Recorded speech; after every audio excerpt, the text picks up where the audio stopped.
കർത്താവായ യേശുക്രിസ്തുവിന്റെ നിസ്തുല്യ നാമത്തിൽ ശുഭസന്ദേശത്തിലേക്ക് സ്വാഗതം. വിശുദ്ധ വേദപുസ്തകത്തിൽ മത്തായി എഴുതിയ സുവിശേഷം 16 അധ്യായം 27 വാക്യത്തിൽ നാം ഇപ്രകാരം വായിക്കുന്നു: മനുഷ്യപുത്രൻ തന്റെ പിതാവിന്റെ മഹത്വത്തിൽ തന്റെ ദൂതന്മാരുമായി വരും. അപ്പോൾ അവൻ ഓരോരുത്തനും അവനവന്റെ പ്രവൃത്തിക്ക് തക്കവണ്ണം പകരം നൽകും. യേശുക്രിസ്തു തന്റെ ഭാവി കാലത്തെക്കുറിച്ചാണ് ഈ വചനത്തിൽ സംസാരിക്കുന്നത്. അവൻ ഭരിക്കാനായി മടങ്ങി വരുമെന്നതിന്റെ ഉറപ്പാണിത്.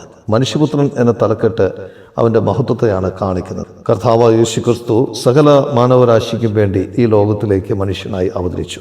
മനുഷ്യവർഗത്തിന്റെ പാപഭാരം താൻ ഏറ്റെടുത്ത് കാൽവറി ക്രൂശിൽ നമുക്ക് പകരമായി യാഗമായി തീർന്നു. മരിച്ചിട്ട് അവൻ 3-ാം ദിവസം ഉയർത്തെഴുന്നേറ്റു. അവനിൽ വിശ്വസിക്കുന്ന ഏതൊരു വ്യക്തിക്കും പാപക്ഷമ അവൻ നൽകുന്നു.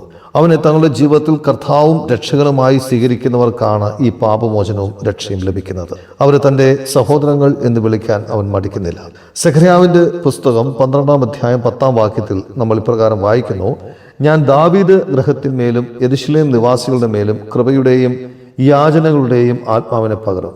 തങ്ങൾ കുത്തിയിട്ടും ഉള്ളവങ്കിലേക്ക് അവർ നോക്കും. ഏകജാതനെക്കുറിച്ച് വിലപിക്കുന്ന പോലെ അവർ അവനെക്കുറിച്ച് വിലപിക്കും. ആദിജാതനെക്കുറിച്ച് വ്യസനിക്കുന്നത് പോലെ അവർ അവനെക്കുറിച്ച് വ്യസനിക്കും. അവർ ക്രൂശിച്ചവൻ മഹത്വത്തോടെ മടങ്ങി വരും.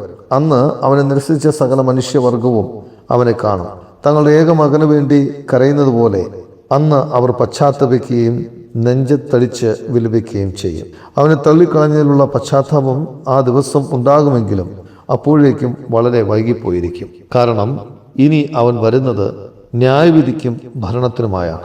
അവന്റെ മധ്യാകാശ വരവെങ്കിൽ അവനിൽ വിശ്വസിച്ചവർ അവനോടൊപ്പം മഹിമയിലേക്ക് പ്രവേശിക്കും. അവന്റെ ഈ വരവെങ്കിൽ നിങ്ങൾ എങ്ങനെയാണ് അവനെ നേരിടാൻ പോകുന്നത്?